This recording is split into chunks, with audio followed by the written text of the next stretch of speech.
ipapakita po namin sa inyo ang bagong frame namin, bagong design ng brakes namin. Ayan, is po ito. Bagong design lang po ito. Ngayon lang po kami nag-umpisa nito. Ayan. Is concrete garden bricks ito na may plate toppings na cement. Ayan. Papakita po namin sa inyo ito ang bago namin design. Ayan. Ayan, bagong design namin na is concrete garden bricks. Ayan. Yan ang mga finished product na niya. Ayan. So, kauumpisa pa lang namin ito ngayon. Kaya tingnan natin ito kung ano, mabibili ito na ano. Ayan. Yan yung natin. Ayan. So, bagong design po natin ito na concrete garden bricks na may plain toppings po na ano. Parehas lang din ang timplada nito sa mga bricks. Ayan.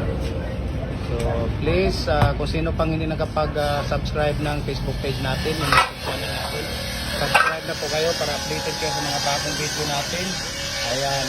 Sila natin, papakita natin ang ano kung paano talaga ginagawa ito ni Kuya. Ayan. So, please. Ayan. Thank you for watching us. Thank you sa mga stars ninyo, sa mga star senders, sa mga patuloy na nanonood. Maraming salamat po.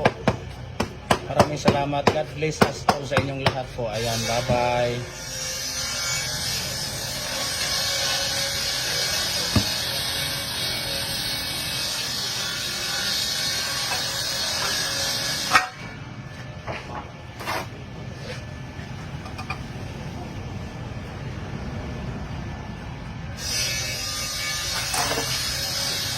Wala yung video na itong bar na po ba? Malaking bar? Wala pa tayong video doon sa malaking bar. Magpalabas tayo noon pagka ano, lalabas natin para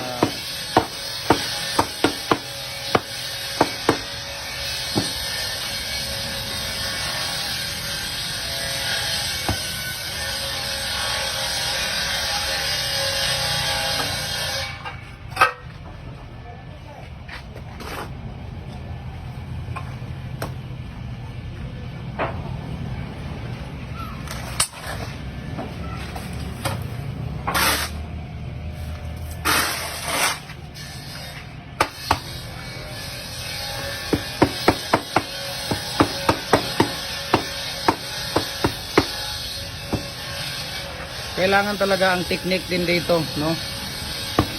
Kailangan talaga ang hollow blocker mo may experience kasi ang pag-mix nito hindi rin basta-basta siya na i-mix dahil yung iba hindi titigas. Ayan, masayang lang din yung ano pag nag-mix kayo ng walang experience sa paggawa talaga ng hollow block or yung mga concrete product na garden bricks. Kasi yung mga baguhan namin dito na wala talaga, nasayang yung ano dahil hindi siya titigas kasi ang mixing nito dapat talaga yung ratio ng water, molasses, cement at saka yung sand and gravel dapat talaga parihas yung ano niya. So kailangan talaga ang may experience na ano, hindi rin basta-basta. Pero matututunan din kasi siyempre wala namang trabaho na hindi matutunan na ano, kaya matututunan din ito. So ganun lang ang paggawa nito, simple lang ang ano ni Kuya. Ayan. So ganun lang kasimple ang pagkakagawa ni Kuya. Ayan.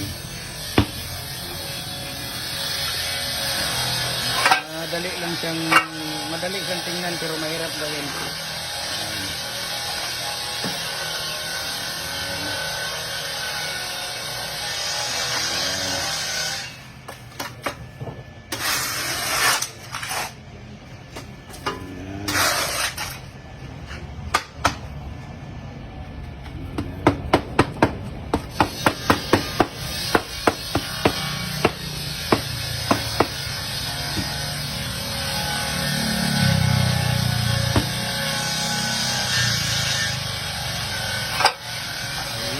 Thank you so much for watching. Follow na rin kayo sa Facebook page natin sa YouTube channel.